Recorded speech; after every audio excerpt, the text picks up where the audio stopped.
Max FM. Ang saya to the max. Max sa balita, Max sa saya, Max sa serbisyo publiko.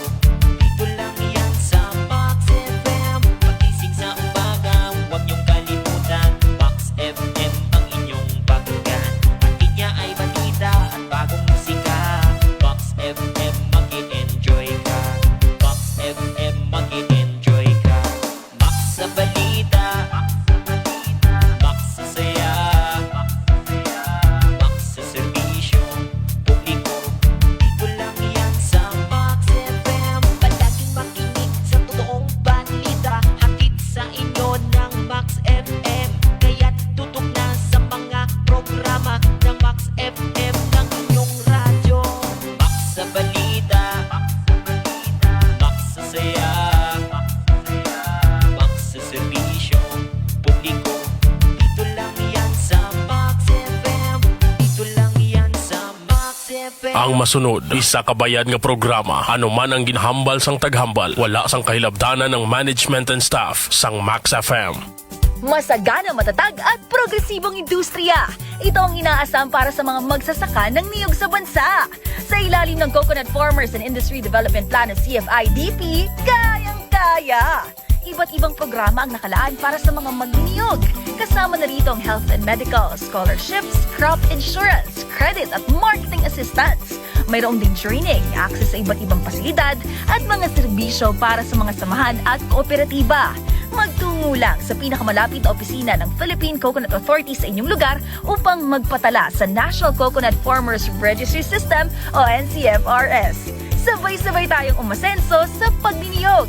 Maging masagana, matatag at progresibo. Kasama ang Department of Agriculture, Agricultural Training Institute, Philippine Coconut Authority at ang CFIDP. Max sa balita. Max sa balita, Max sa musika. Max sa musika, Max sa serbisyo publiko. Max sa serbisyo publiko. Ito ang Max FM. Ang saya to the max. Kung ikaw ay magsasaka ng niyog, maraming paraan para maging masagana, matatag at progresibo ang iyong negosyo. Gumamit ng rehistradong hybrid coconut seedlings at mag-intercrop ng kape o kakao sa sakahan. Pwede ring magkaroon ng manukan, kambingan, bakahan o babuyan sa iyong niyugan. Alamin lang ang iba't ibang produkto na pwedeng gawin gamit ang niyog. Lahat ng ito posible sa ilalim ng Coconut Farmers and Industry Development Plan o CFIDP. Magtungo sa pinakamalapit na opisina ng Philippine Coconut Authority sa inyong lugar upang magpatala sa National Coconut Farmers Registry System o NCFRS. Sabay-sabay tayong umasenso sa pagniniyog. Kasama ang Department of Agriculture, Agricultural Training Institute, Philippine Coconut Authority at ang CFIDP. Niyog-niyogan tayo.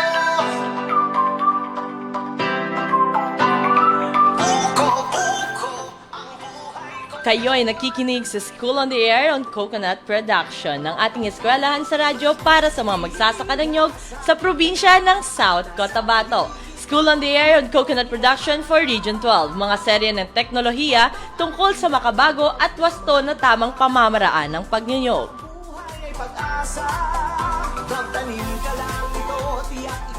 Magandang umaga mga ka-agri-eskwela at mga bayaning magsasaka ng probinsya ng South Cotabato. Isang masaganang pagbati po ang inihahatid namin sa inyo. Ako po si Zerlyn Maricar Clarete, Technical Staff ng ATI RTC 12.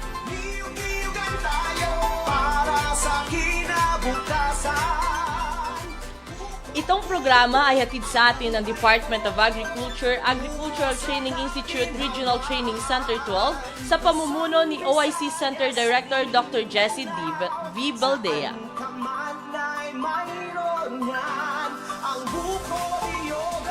Itong programa ay hatid din sa atin sa pakikipagtulungan katuwang ang Philippine Coconut Authority Region 12, PCA South Cotabato at mga piling lokal na pamahalaan. Kaya inaanyayahan namin ang lahat na makinig at matuto dito sa ating agri-eskwela. Mapapakinggan tuwing Martes at Huwebes, 8 to 9 a.m. sa himpilan ng 93.7 Max FM Surala na matatagpuan sa Matinong Building, Surala, South Cotabato. Para sa official text line for greetings and queries, i-text lamang ang numerong 0969-017-8136. Bago po tayo opisyal na magsimula, batiin po muna natin ang ating mga kanyog na nakikinig ngayon. Para po kay Ma'am Juliet Delandrino, good morning po ma'am, na nanonood sa Barangay Lamyan, under sa KFMC, pati na rin po kay Ma'am Mirna Asisco, kay Sir Etoy Mahinay, good morning po sir.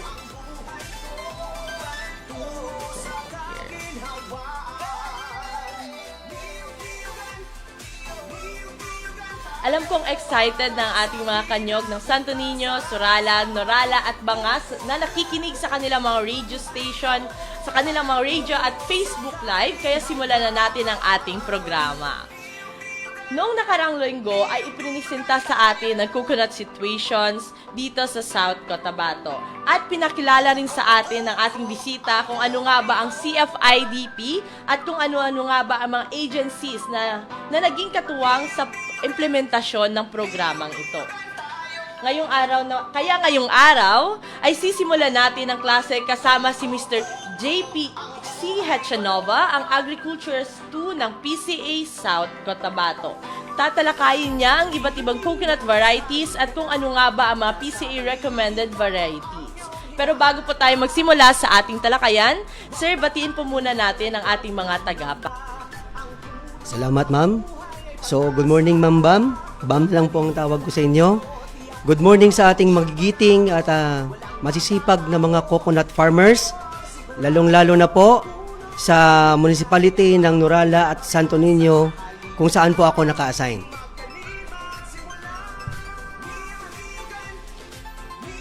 Maraming salamat po, Sir JP. Welcome po muli sa ating programa. Sa ating pagbabalik, sisimulan na natin ang malalim na pagtatalakay para sa ating Module 3. Kami po ay magbabalik makalipas lamang ang ilang paalala. Saan ka man ay mayroon yan. Ang buko niyog ang siyang pinagpupunan ng sambayanan ng pangangailangan. Niyog-niyogan tayo para sa kinabukasan. Buko.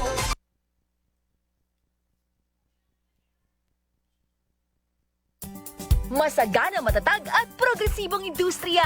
Ito ang inaasam para sa mga magsasaka ng niyog sa bansa. Sa ilalim ng Coconut Farmers and Industry Development Plan ng CFIDP, kayang-kaya. Iba't ibang programa ang nakalaan para sa mga magniyog. Kasama na rito ang health and medical, scholarships, crop insurance, credit at marketing assistance. Mayroong din training, access sa iba't ibang pasilidad at mga serbisyo para sa mga samahan at kooperatiba. Magtungo lang sa pinakamalapit na opisina ng Philippine Coconut Authority sa inyong lugar upang magpatala sa National Coconut Farmers Registry System o NCFRS. Sabay-sabay tayong umasenso sa pagniniyog. Maging masagana, matatag at progresibo. Kasama ang Department of Agriculture, Agricultural Training Institute, Philippine Coconut Authority at ang CFIDP. Masagana, matatag at progresibong industriya. Ito ang inaasam para sa mga magsasaka ng niyog sa bansa. Sa ilalim ng Coconut Farmers and Industry Development Plan ng CFIDP, kayang-kaya. Iba't ibang programa ang nakalaan para sa mga magniyog. Kasama na rito ang health and medical, scholarships, crop insurance, credit at marketing assistance.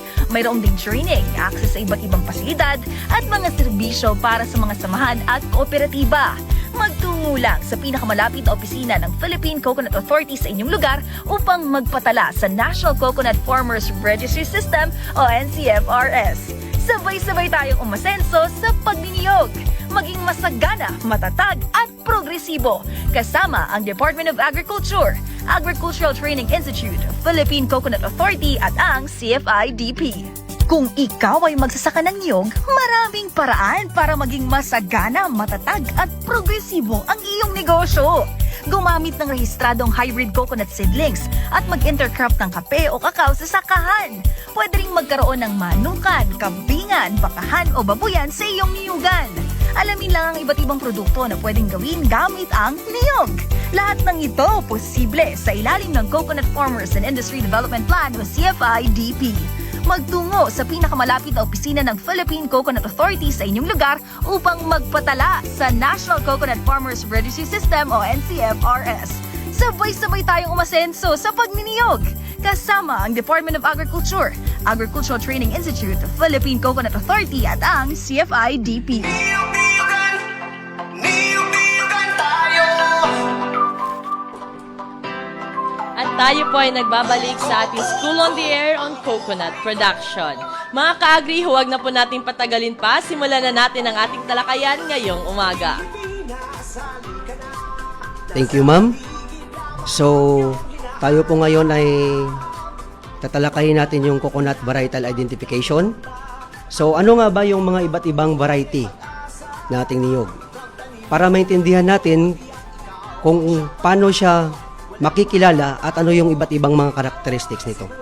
So, coconut varietal identification, ito yung general term para matukoy yung isang strain o grupo ng mga strain at paano ito may produce ng prototype kahit ilang beses po siyang paulit-ulit na itanim.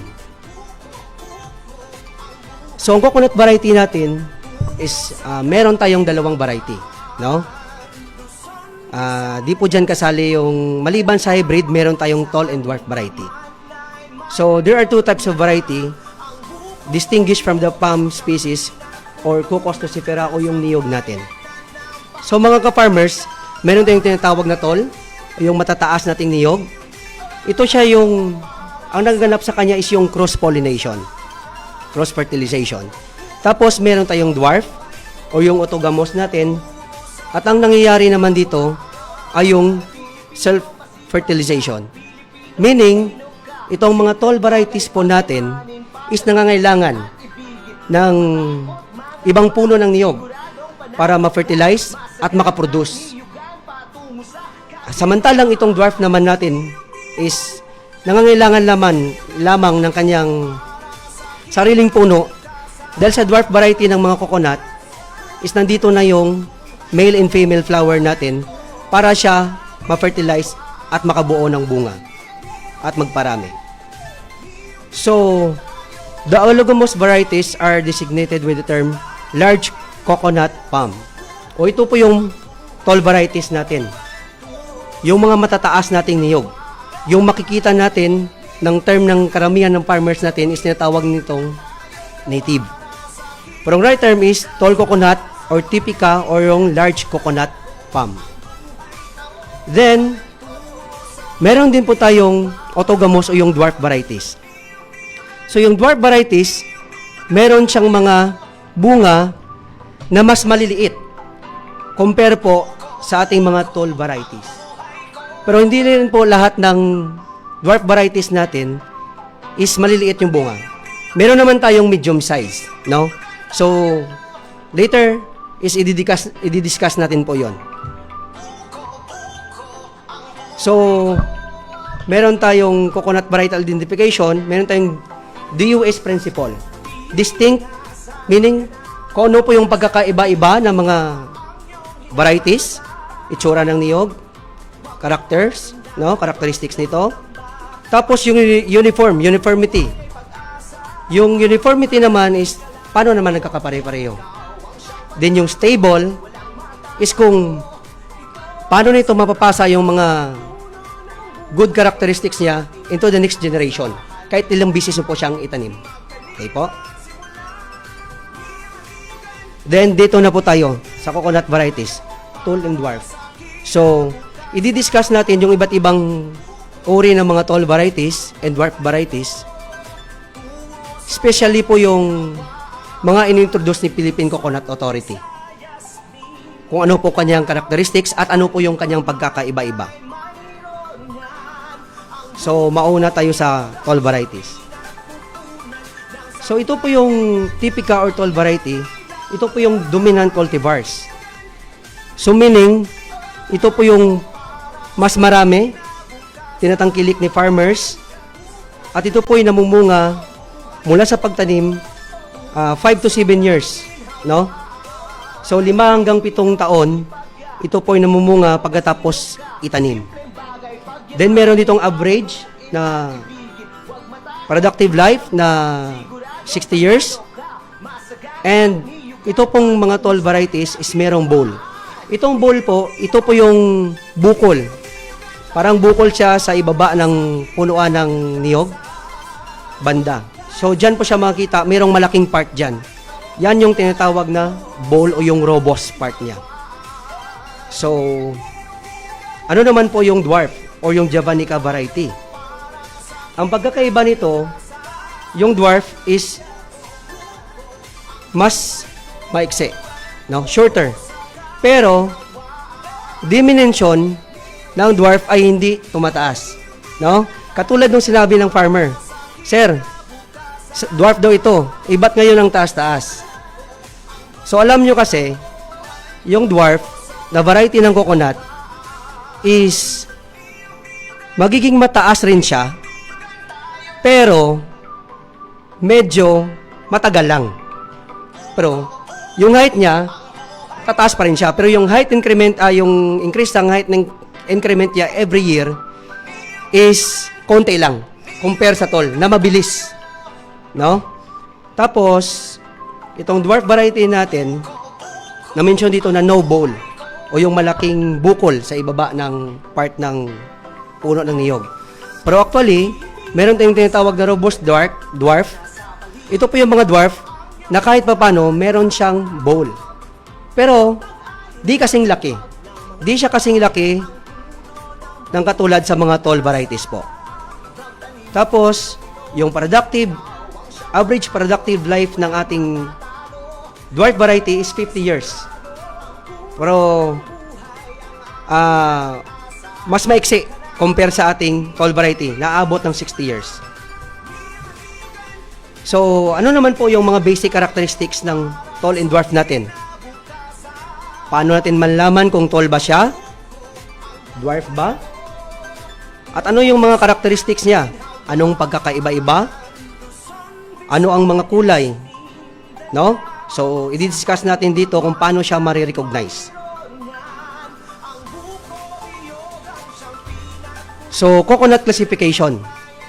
So, geographical distribution, ang mga tall varieties natin is more widely distributed and commercial po. Ang dwarf varieties naman natin is least widely distributed and non-commercial. So meaning, itong mga tall varieties po natin is mas kilala, no? Compare sa dwarf. Ang reason nito is syempre, makikita sa kanyang bunga. Kasi kahit si farmer lang mismo, pag nakakita ng mga tall varieties, oy, ito maganda to kasi malalaki. Yung dwarf, minsan nagsabi yung iba na, ayaw ko niyan kasi maliliit. Yan yung isa sa reason kung bakit mas kilala ang tall at tinatangkilik ito. Pero, depende pa rin po yan sa purpose. Malalaman natin yan mamaya kung dapat ba tayo magtanim ng tall o dwarf. No? So, pangalawa po ay ang stem circumference. So, ito yung sinabi ko kanina. Na yung mga tall varieties natin is merong malalaking puno o yung enlarged and with a bulbous base. So, sa baba niya banda, meron tayong makikitang malaking bukol. So, isa po yun sa palatandaan na matutukoy natin na ang isang coconut is a tall variety. Then, ang dwarf naman po is meron siyang manipis, thin and either with a cylindrical or tapering base. So, meaning nito is straight lang po yung kanyang puno, yung katawan ng niyog. No? So, then, pupunta tayo sa mode of pollination po. Yung mode of pollination ng tall is highly cross. Then, yung dwarf po is highly self. Ito yung gin-mention ko kanina. Pero, di po dito sinabi na yung dwarf varieties natin ay hindi nagko-cross-pollination. So meron pong nagaganap na cross-pollination sa dwarf, pero sobrang liit lang po ng porsyento. Nasa mga 3% lang po. Base po yan sa study, nagkakaroon ng self-pollination, cross-pollination yung dwarf ng ganong porsyento. Maliit lamang po. Tapos yung tall is highly cross talaga. Then ang kasunod po, yung nut size. Ito yung sinasabi ko. Yung tall varieties natin, meron din pong maliliit. So very small to large. While sa dwarf naman is very small to medium. So doon po nagkakaiba. So yung tall up to large, yung dwarf is medium. So compare mo yung nut size, pwede mo siyang ma-distinguish pag maliliit, malamang malaking porsyento dwarf yon. Pag malalaki, malamang at malaking porsyento tall yon. Pero hindi lahat. Dahil sinabi dito na merong tall na maliliit din at merong dwarf na malalaki. Okay? Then genetic variability within cultivar and between cultivar is sa tall meron tayong high and low. Then sa dwarf is low and high. So meaning yung pagkakaiba dito sa dwarf is katulad ng isang variety ng katigan ng dwarf at yung takunan. Pag compare mo silang dalawa, malalaman mo talaga na ito is si takunan at yung isa is si katigan. Pag itatabi mo, madidistinguish mo nila, unlike sa tall. Kasi po, hindi mo siya madaling madistinguish kasi ang nangyari is cross-pollination. Sample, merong variety dito ng isang tall variety, like Laguna tall. Tapos sa kabila is meron tayong Tagnanan tall. Pag nag-cross yan sila, yung bunga nila, mas hindi mo siya marirecognize ng basta-basta. Unlike sa dwarf, na mapansin mo talaga, no? So sa root distribution naman po, sa tall meron tayong generally more dense and plentiful, while sa dwarf is kukonti lamang po. So mas marami o mas dikit-dikit yung ugat ng tall natin compare sa mga dwarf varieties. Okay po. Then, sa pigmentation naman tayo of nuts and petal of leaves. Ano nga ba yung sa tall at sa dwarf? Yung sa mga tall varieties natin po is mixture po siya ng greens and browns. Tapos, yung sa dwarf naman is either pure greens, pure browns, pure yellows, or pure reds. So, ibig sabihin po nito, yung sa tall variety natin is, example, meron tayong tinatawag na Laguna tall, which is i-discuss ko later. Yung Laguna tall, meron siyang Laguna tall na brown yung kanyang color. Meron ring Laguna tall pa rin siya, pero green. Tapos, sa dwarf naman, is isa lang talaga yung kulay. Pag sinabi nating green, green lahat yung bunga niya. Pag sinabi nating brown or yellow, like Malayan yellow dwarf, yellow talaga yan. Hindi yan pwedeng magiging blue or orange or green. Tapos yung red. Okay po? Tapos, height increment naman. Ito yung sinasabi ko kanina. Sa mga tall varieties natin, meron tayong height increment na more than 50 cm. So, sa dwarf is less than 50 cm. Actually po, yung sa tall varieties, kung i-compare natin siya, aabot siya ng 2 talampakan, no? 2 feet or mahigit pa. Depende po sa varieties, climatic factors, is management ng ating coconut farmer. While yung dwarf natin is less than 50 cm lamang. O hindi siya aabot ng 2 talampakan. Okay po? Actually, yung isang variety nga ng niyog, yung tinatawag natin na aromatic dwarf, ang kanyang height increment is umaabot na ng 20 cm. Which is matagal talaga. Matagal talaga siya bago tumaas. So, 20 cm, imagine, parang kalahating talampakan lang, no? Mga 6 to 8 inches. Tapos naman po, sa years to start ng productivity ng ating to reproduce, yung ating tall is umaabot tayo ng 5 to 7 years. So late maturing siya. Yung dwarf naman is early bearing or umabot lang 3 to 4 years. So ito naman po yung advantage ng dwarf. Although small to medium lang yung size ng nuts niya, pero early bearing siya. Kumbaga, makakapag-produce agad, may income agad si coconut farmer compare sa tall varieties, no? Although halos ng mga advantage o good characteristics na kay tall na, pero meron din sa dwarf. Meron sila kanya-kanyang specific na good characteristics. Okay po? Then, reaction to adverse condition of environment, ito naman po yung pagkakaiba ng tall and dwarf. Sa tall po, less sensitive siya. Then sa dwarf, sensitive to hypersensitive. So, ibig sabihin po nito, pag meron pong tag-init, mga bagyo, malalakas na hangin, ulan, sensitive po si dwarf. While si tall naman po is hindi siya masyadong sensitive at hindi siya masyadong naapektuhan compare ka dwarf. So meaning, mas resistant siya, mas matibay si tall. Yun naman yung isang good characteristic. Isa sa good characteristics ni tall. Tapos cultural requirement, si tall is average lang. While si dwarf is high input ang kinakailangan. So meaning po, itong si tall, katulad ng sinasabi ni farmers, yun po yung tinatanim niya sa mga bukirin. Kahit di po siya mag-abono, okay po yung kanyang bunga. While ito naman pong si dwarf, based sa experience ng mga coconut farmers, sinasabi na nangangailangan talaga ng pataba o fertilizer para mamunga ng wasto. Maganda, no? So, ito po yung isa sa magandang karakteristik ni tall variety. Leaf and branch attachment. Meron tayong tall. Yung tall natin is very strong.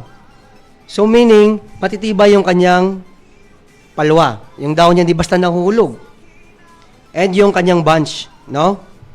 Tapos, while si dwarf naman, is hindi masyado. Dito ka makita, na karaniwan sa mga dwarf is nahuhulog. No? Nahuhulog po niya yung kanyang dahon compare sa tall varieties. Then, expected lifespan, ito po naman is average lang po. Yung tall is, umabot siya ng mahigit 50 years. So, 50 years na, nandun pa rin si niyog. No? Si dwarf is less than 50 years based sa average na data. Okay po? Then, meron po tayong mga tall varieties. So, atin po itong iisa-isahin, yung iba't ibang klase ng tall varieties. So, nauna na po dito si Bye-Bye Tall. So, mga ka-farmers, ito, pwede nyong tingnan kung saan po yung variety na gusto nyo, no? At yung babagay po sa inyo. So, ano po ba si Bye-Bye Tall? So, si Bye-Bye Tall ay namumunga ng 88 nuts per palm per tree per year. Tapos, kung i-convert po natin yon sa ang isang nut, is meron po siyang average na 288 grams na kopra. So, meaning po, malaki ito si Bye-Bye Tall. Maraming bunga. No? Tapos, nagpo-produce din si Bye-Bye Tall ng 3.5 tons in average na kopra per hectare per year.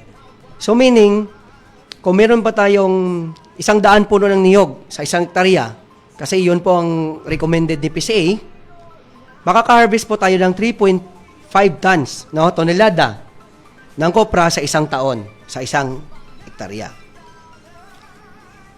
Then, fast germinating and early flowering. So, yung characteristics po ngayon na yun is katulad ng similar siya sa dwarf, no? Early flowering, fast germinating. Then, has a relatively thin husk and uniform stand. So, ito po siya is manipis lang po kanya yung kanyang bunot. Then ito po ay discover sa Baybay, Leyte. So kaya po siya tinawag na Baybay Tol. So sa information lang po, kasi yung mga varieties natin sa coconut, no? Pinapangalan po siya sa lugar. Hindi po na kung sino yung naka-discover, kundi po sa lugar na kung saan siya una na-discoveryan o saan siya unang nakita. Ba? Then yung Laguna Tol. So, ano naman po yung Laguna Tol? Yung Laguna Tol ay nagpo-produce ng 8 to 12 nuts per bunch, no? So, marami-rami po yon. Sa isang tall variety na makaka-produce ka ng 8 to 12 nuts sa isang bunch is good na po yon. Tapos, it yields about 156 nuts per palm per year. So, kung i-compare po natin siya sa Baybay Tol, mas marami po itong bunga, no? So, meron po tayong average rin na sa variety na ito na 4 to 5 nuts para makabuo ka po ng 1 kilong kopra. So, yun po yung conversion niya. So, ibig po sabihin, meron tayong 4 hanggang 5 matured nuts, makakapag-produce tayo ng 1 kopra. So, ma-estimate natin yung ating harvest, no? So, isa po ito si Laguna Tol sa pinaka-common na coconut varieties na tol na nandito sa atin. So, baka po sa mga coconut farmers natin, hindi nyo lang po nalalaman na yung tanim nyo is Laguna Tol na pala. So, additional lang po kay Laguna Tol, si Laguna Tol po is, ito po yung tol variety na parang dwarf po yung kanyang punuan. Maliit lang po. Di ba sinabi kanina na yung mga tall varieties natin is malalaki yung puno at may bulbous base o may bowl. Itong si Laguna Tol is, kung i-compare mo siya sa ibang mga tall varieties, mas maliit yung kanyang puno. Diyan mo siya marirecognize. Tapos, marami siyang bunga, medium to large size. Then, isa po dito, para ma-recognize mo rin po si Laguna Tol, is maiksi po itong kanyang mga dahon. Yung iba, yung kanyang leaf is mahaba talaga, from petiole to the end, no? Pero itong si Laguna Tol, parang similar po siya sa mga dwarf varieties natin. So kung meron tayong makita na tall variety siya, pero maliit yung punuan, maiksi yung dahon, most probably, Laguna Tol po yon. Okay po? Then, si Spicata cultivar. So, minor tall variety. So, ito siya ay makita lamang sa mga lugar ng Cotabato and Davao City. And the bunches looks like lanzones. So, alam naman natin yung itsura ng lanzones, dikit-dikit po siya. No? Itong si Spicata, kung sa early stage pa lang, yung sinasabi nating buttons pa lang, yung maliliit, no? Na bunga ng niyog bago siya maging fully matured, makikita mo siya talaga, marirecognize mo siya talaga pag nakita mo kasi parang lanzones. Dikit-dikit talaga at napakarami ng buttons niya. Tapos, mapapasabi si farmer, so paano yung cross-pollination niya? Kasi yung buttons is female flower po yon, no? Yung bukol, yun po yung buttons, female flower po yon. So paano po yung pollen source niya? Meron naman po siyang male flower, kaya lang kakaunti. So paano siya makapag-produce ng mga bunga o maraming bunga? Ang nakaganap po dyan, doon na po papasok yung cross-pollination. Tatanggap po siya ng pollen mula sa other coconut palm, o yung puno ng niyog natin. So, siya ang mag-pollinate, mag-fertilize dito sa Spicata cultivar. So, baka yung mga farmers sabihin na wala naman po yung male flower, paano po yan mabubuo? So, yun po ang explanation doon. No? So, next po is yung Bago o Xerotol. Itong Bago o Xerotol naman is malalaki talaga ito. Malaki talaga itong variety na Bago o Xerotol. So, ito ay bumubunga ng 100 bawat puno, bawat taon. In average. Okay po. Tapos, maganda rin po yung kanyang copra weight. No? So, meron tayong 210 grams, no? In average, na makukuha na copra sa isang nut. Has average nut variability of 32%. Then, named after Bago Oshiro, a place in Davao City. So, katulad ng sinabi ko, yung mga coconut varieties natin is pinapangalan sa lugar na kung saan siya na-discover. Okay po. Then, yung sunod naman po is yung sa tall varieties natin is yung San Ramon Tall. Ano naman po si San Ramon Tall?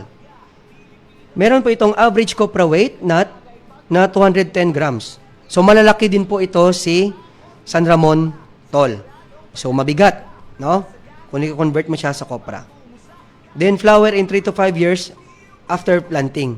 So, meaning, early bearing din ito. Sa mga tall varieties, isa ito sa early bearing itong si San Ramon. So, mabilis ito siyang humunga compare sa ibang tall varieties po. Then, famous for extra large nuts. Ito na yung sinasabi ko. Si San Ramon, si Bago Oshiro, is malalaki talaga yung nuts. Pero, katulad din ng sinabi nila, malalaki siya. Pero, ilan lang naman yung bunga sa per bunch, no? Pero babawiin niya naman sa bigat. Si dwarf naman, konti, pero kung susumahin, kung babasihan natin yung pinuproduce na copra, hindi po natin titingnan yung nuts niya, is doon po siya babawi. Habulin niya po si tol. Kung suma total lang babasihan natin, hindi yung per nut. Okay po? Tapos itong cultivar na ito is na-discover sa San Ramon, Zamboanga.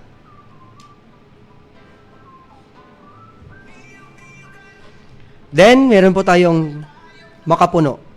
So, itong si makapuno po is popular naman po ito. Marami tayong kilala na meron daw siyang makapuno trees, no? Coconut trees. Kaya lang po, yung sinasabi nila na makapuno is meron lang pong isa o dalawang makapuno sa isang bunch. So, ganito po siya. Makapuno is a mutant coconut fruit filled with meat and a very viscous liquid, no? So, has a growing demand for ice cream products and other new products. So, commercially, nagagamit po siya sa mga ice cream, no?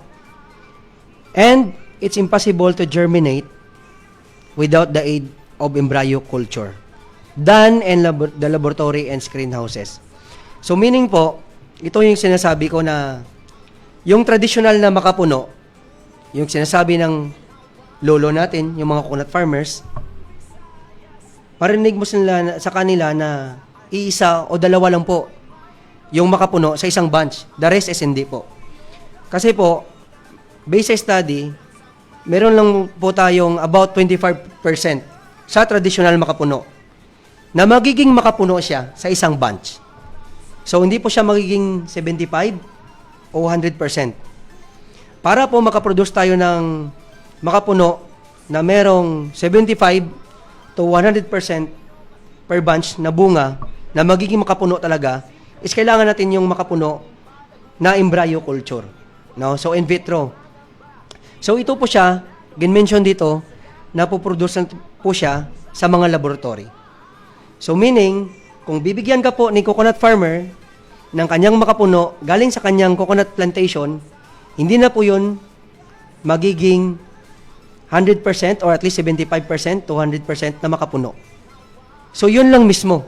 Yun lang po yung nanggaling mismo sa laboratory. No?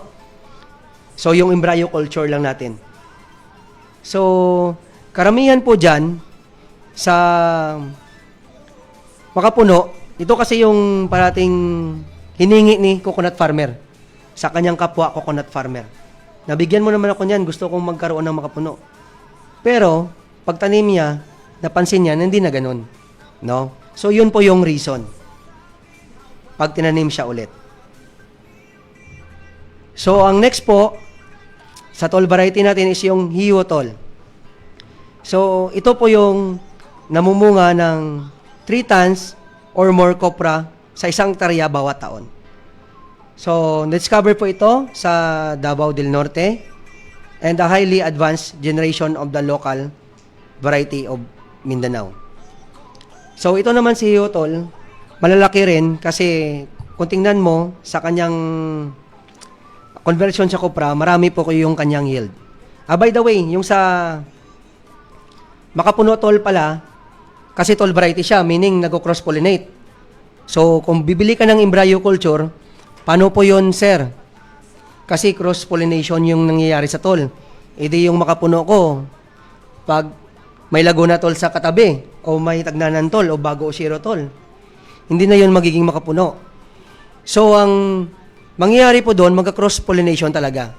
So, kinakailangan po natin ng at least 40 meters na gap bago po yung susunod na coconut farm o coconut plantation, no? Sa malakihan na. So, at least 40 meters, nandun yung makapuno mo. So, kumbaga parang isolated siya. Dito lang yung makapuno ko, no? So, yun po yung makapuno para makaproduce ka ng 75 to 100%. Dapat wala siyang katabi. No?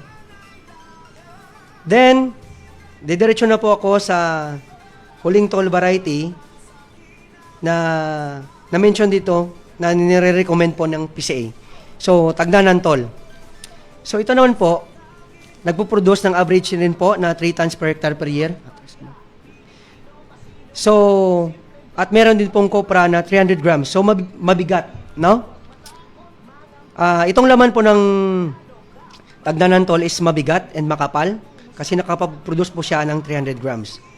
So, has excellent nut composition, meaning maganda yung kanyang bunch, no? Malalaki yung bunga, dikit-dikit, marami, no?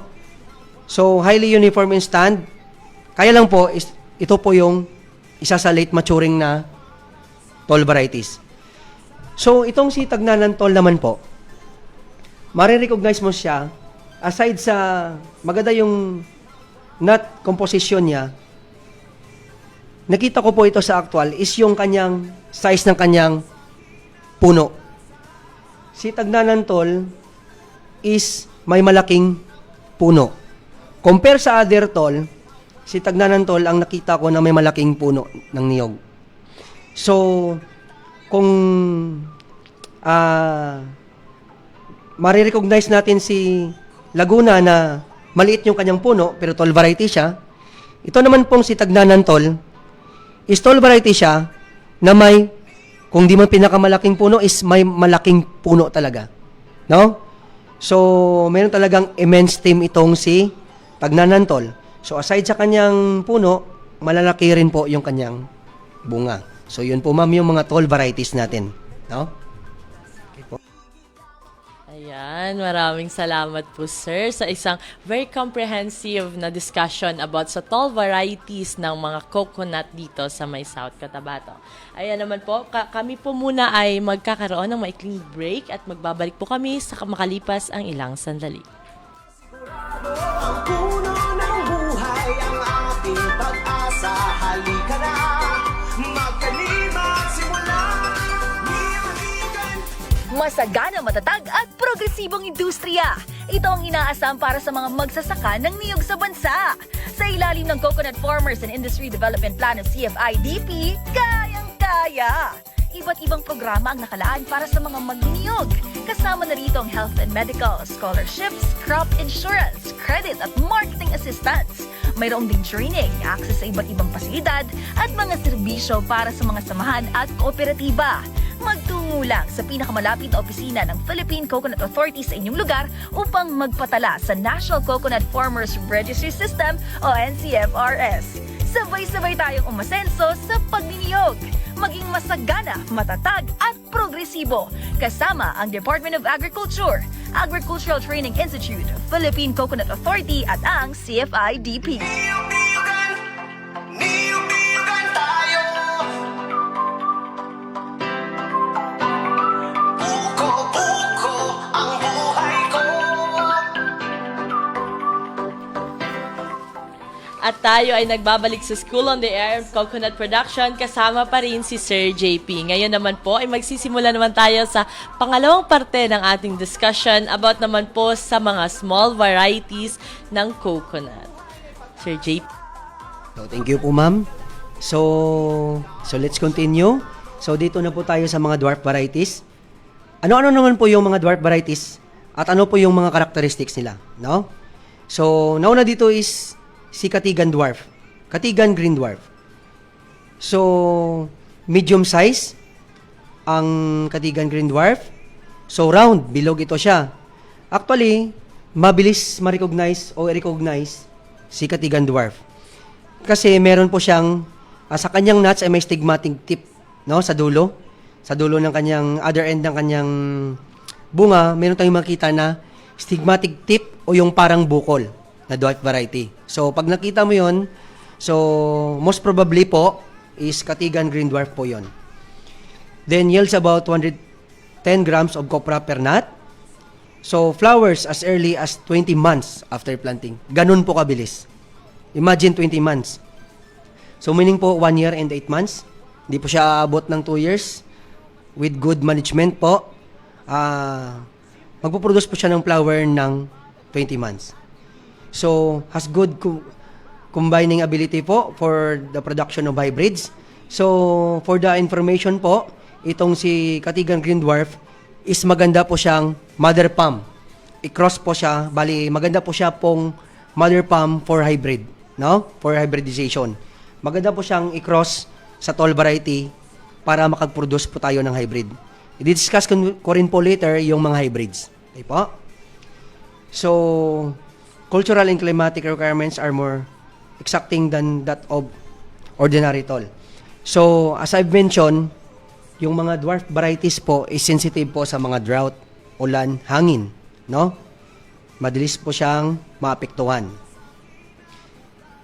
Then, nire-recommend rin po ito sa mga parks, houses. Kasi nga po, dwarf siya, maliliit yung bunga niya, at hindi po masyadong matataas. Okay po? So, next po is yung Takunan green dwarf. So, si Takunan green dwarf naman po ay nagpo-produce ng 80 medium size nuts per palm per year. So, mabigat ito at malaki ito si Takunan green dwarf compare po kay Katigan. So, kung dwarf variety ang gusto mo, pero mag-engage ka po sa copra o walnut production, maganda po ito si Takunan kasi mabigat. Although dwarf siya, pero mabigat, no? Mas malaki siya o mabigat siya ang nuts niya compare sa kay Katigan. Then, marirecognize din po siya kasi short po yung kanyang spikelets at yung kanyang spate po is hollow po yon sa dulo. So, kung yung kanyang tinatawag natin na suwak, no? Yung sa kanyang inflorescence, unopened, no? So, hollow po yon sa dulo. Kasi nga po, maiksi yung kanyang spikelets. Okay? So, then, ito po si Takunan is mahalin tulad natin sa mga tall varieties. Kasi nga, meron siyang large and robust trunk. So, ang maganda po dito kay Takunan, aside sa early bearing siya, at malalaki yung nuts niya, for copra and walnut production. Ang maganda po dito is, matibay siya, compare sa ibang dwarf varieties. Matibay siya kapag tinamaan ng tag-init, malakas na hangin, kasi nga po, sa reason na malaki yung kanyang punuan. At sometimes, meron din po siyang bowl o yung robust trunk. So, depende pa rin po yan sa area, sa pag-manage. Kasi siyempre, pag na-manage ni coconut farmer yung kanyang niyog, mas mataba talaga yan. Mas maraming bunga. Okay po? So, susunod naman si Galas green dwarf. Ano naman si Galas?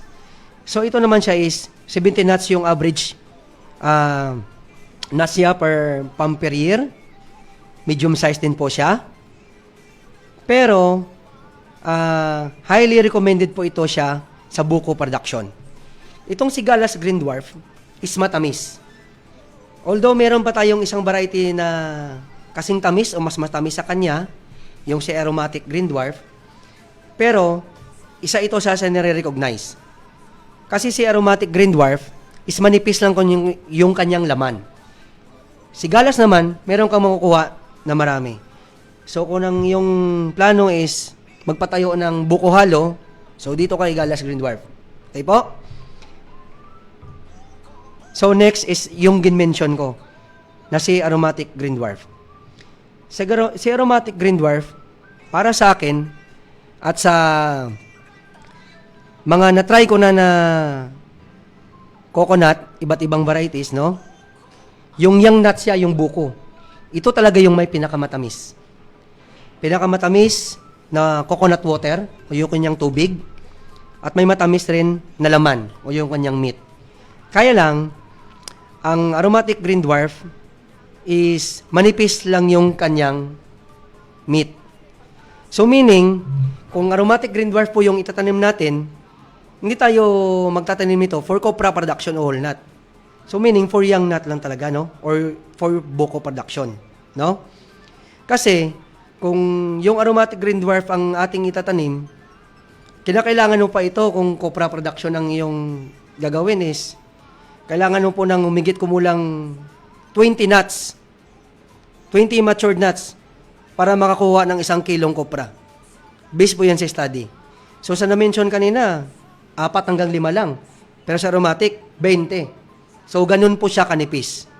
So for young nuts ang talaga si aromatic. Tapos si kinabalan green. Itong si kinabalan, parang si takunan. Malalaki. Okay po? Imagine meron siyang 270 grams of copra sa isang nut. Parang tall variety. Grows low in height. Tapos may robust trunk din.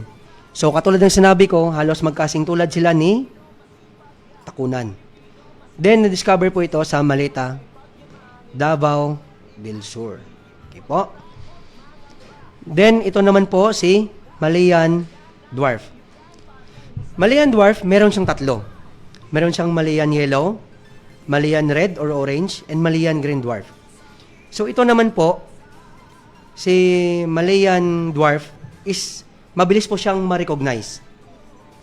Malayan yellow dwarf, syempre yellow talaga siya. Yung Malayan red dwarf, actually sometimes it is red-orange or orange. Depende po sa lugar, no? Tapos Malayan green dwarf. Common pa ito.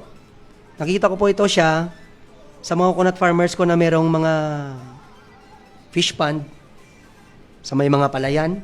Yun, doon ko ito parating nakikita. Pero, although maliliit ito si Malayan dwarf, maganda po ito mag-produce ng sap. So, meaning po, kung gusto niyo po ng cocoa sugar production, maganda pong itanim si Malayan dwarf. Same po kay Katigan. Yun po yung mga magagandang varieties natin for cocoa sugar. Sa copra, syempre yung mga tall varieties. Okay po? Then, ito naman po, sa PCA GenBank, based sa data, meron po tayong 263 accessions. So, ibig sabihin po, yung 263 na yan, kasali na po yan dyan yung tall varieties, dwarf varieties, at yung hybrids. So, kung yung nalalaman lang po natin na coconut varieties, 1, 2, 3, meron pong 263. So, kung 3 lang yung nalalaman natin, meron pa tayong 260 na hindi nalalaman. Ganon po karami ang ating accession o yung coconut varieties natin. Okay po?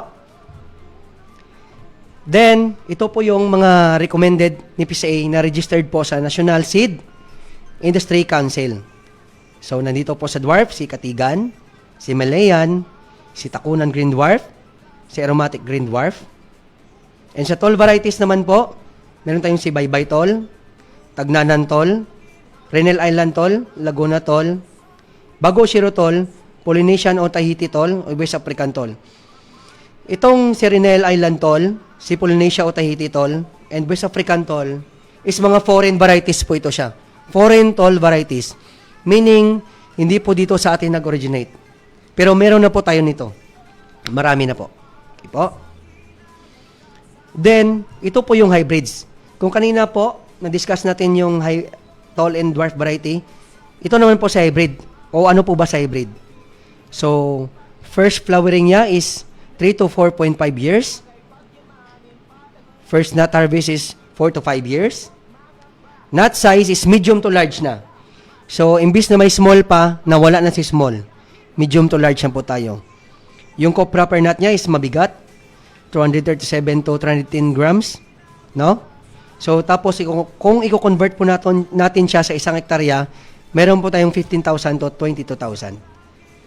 Then, sa last part po ng ating discussion ngayon is, ito po yung mga PCA recommended coconut varieties at yung mga hybrids. So, yung hybrids natin dito is meron tayong PCA 15-1, PCA 15-2, hanggang -15. So, ano pong ibig sabihin nito? So, sa mga coconut farmers natin na naka-receive na po ng mga projects ni PCA, Philippine Coconut Authority, lalo na po yung hybridization project, is may idea na po kung ano ito sila. Pero sa mga hindi pa po, ganito po ang ibig sabihin nito. Itong hybrid po is a cross between a dwarf variety and tall variety. So, yung dwarf variety po is yung kanyang mother palm.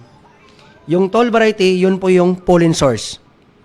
So, meaning po, yung dwarf variety, imbis na mag-self-pollination po siya, is kinukuha yung male flower at kukuha tayo ng male flower from other source na tall varieties. At yun po yung ginagamit para mag-pollinate sa dwarf varieties na makapag-produce ng hybrids. So, ano po yung magandang kay hybrids? So, isipin nyo lang po na ganito. Dwarf siya na lumaki yung bunga. In-improve. Tapos, yung PCA 15-1, meaning po niyan is hindi siya basta-basta binigay ng Philippine Coconut Authority sa coconut farmers. Dumaan po siya sa pagsusuri, study, trials. Yung 15 po, meaning po niyan is 15 years of study. Ang 1 po is series ng registration. Kung paano po siya gin-register sa NSEC. So, yan po yung mga pangalan niya. So, Katigan Dwarf by Laguna Tol o Cross to Laguna Tol. Malian Red Dwarf, Cross to Tagnanan Tol. Hanggang po sa ibang mga coconut varieties. So, ano po yung kabuuan nito? So, ibig sabihin po nito is, hindi po porky dwarf is hindi na po maganda. Hindi rin po porky tall is doon na po lahat. So, katulad ng ganitong reason, ang tall is maganda siya for whole nut or copra production. Ang dwarf naman is almost lahat ng variety is maganda siya sa sap production. Kung magkukusugar ka po, is matatamis in young nuts. Then, yung hybrid natin is yun po yung kumbaga kompleto na. Magandang pang copra, magandang pang whole nut, maganda rin po for virgin coconut oil, BCO production, and kuko sugar production. Yun po yung maganda ka-hybrid. So, try po natin yon, lalo na po yung inintroduce ni Philippine Coconut Authority. So, siguro sa mga na-discuss ko po is naging may nalaman na mo siguro yung farmer, may na-absorb na po sila at least ma-distinguish nila at alam na nila yung characteristics ng iba't ibang coconut variety. Okay po? So, that ends my discussion and thank you po sa pakikinig sa ating mga coconut farmers. Magandang umaga. Maraming salamat po Sir JP para sa isang malinaw at komprehensibong pagtalakay patungkol sa iba't ibang variety ng niyog. Sir, bilang pagtatapos po, baka meron po kayong mga mensahe o pagbati po para sa ating mga SOA. Okay po, Ma'am Bam. So, sa mga SOA enrollees natin is mag-participate po tayo dati. Kung pwede po, 100% yung ating attendance. Tapos, yung mga malalaman natin o yung mga ma-absorb natin na information at knowledge dito sa ating SOA is i-apply po natin. And syempre, ang isa po sa important things is i-share natin ito. Hindi lamang po sa ating mga kapwa coconut farmers, kundi sa lahat po, pati na po sa ating mga younger generations. No? Tapos, pwede po ma'am. Babatiin ko lang rin po yung PCA Region 12 sa lahat ng bumubuo, no? So sa PCA South Cotabato, headed by Sir JCT de Monteverde, sa lahat ng staff po na bumubuo ng South Cotabato. So magandang umaga. And sa coconut farmers natin, continue lang tayo maging participative every SOA. So thank you once again. Salamat po sa ATI, sa lahat-lahat po sa PCA at sa ating coconut farmers, lalong-lalo na po. So, good morning once again po. Maraming salamat. Muli, maraming salamat po Sir JP at salamat rin sa paglalaan ng oras upang makasama kami ngayong araw para sa ating third episode ng School on the Air on Coconut Production. Para naman po sa ating mga tagapakinig, muli po naming ipinapaalala ang ating School on the Air on Coconut Production ay mapapakinggan dito lamang sa 93.7 Max FM Surala na matatagpuan sa Matinong Building, Surala, South Cotabato. Para naman po sa inyong mga pagbati at katanungan ay maaari po kayong mag-text sa ating official text line 0969-017-8136 o hindi naman kaya ay komento dito sa ating Facebook Live. At dyan po nagtatapos ang ating episode 3 ng ating School on the Air on Coconut Production. Para po sa aming kaunting paalala, maaari po ninyo kaming i-like and follow sa aming mga social media accounts, katulad po ng Facebook at Agricultural Training Institute Region 12, PCA Region 12. Available na rin po kami sa Instagram, Twitter at TikTok at ATIRTC12. Para sa mga karagdagan na kaalaman, maaari nyo rin pong bisitahin ng elearn.eextension.gov.ph. Abangan ang ating next episode sa Martes, August 11, dito pa rin sa 93.7 Max FM Surala, sa ganap na alas 8 hanggang alas 9 ng umaga, kung saan tatalakayan naman natin ng good agricultural practices o gap sa pagnyunyog. Siyempre, kasama pa rin po natin ang PCA South Cotabato. Sa ngalan po ng aming ATI Director Engineer Remelin R. Recoter MNSA CESO 3, Deputy Director Antonieta J. Ahercito, Arceo, ISDOIC Chief Carl Luis Alibio, Governor of South Cotabato, Governor Rinaldo Tamayo Jr., PCA South Cotabato Division Manager Sir Jesse D. Monteverde, ATI 12 OIC Center Director Dr. Jesse V. Valdea, CFIDP Region 12 Focal Person and OIC Assistant Center Director Ma'am Hana D. S. Giamad Pongpong. Ako po si Jerdine Clarete na nag-iiwan na isang magandang umaga para sa ating mga bayaning magsasaka. Tungo sa kaginhawaan. Niyog-niyogan tayo. Buko-buko ang buhay ko.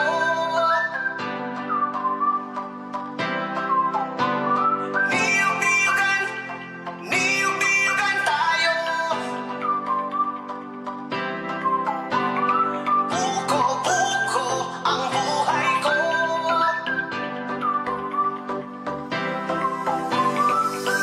Pilipinas, halika na. Nasa paligid lamang ang iyong hinahanap. Huwag mag-alinlangan, huwag nang mangamba. Ang puno ng buhay ay pag-asa. Magtanim ka lang ito, tiyak ikaw ang siyang panalo. Walang matatalo, ito ang sigurado. Ang puno ng buhay ang ating pag-asa. Halika na, magtanim at simula.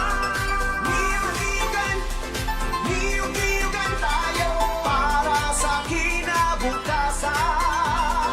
Buko-buko ang buhay ko, tungo sa kaginhawaan.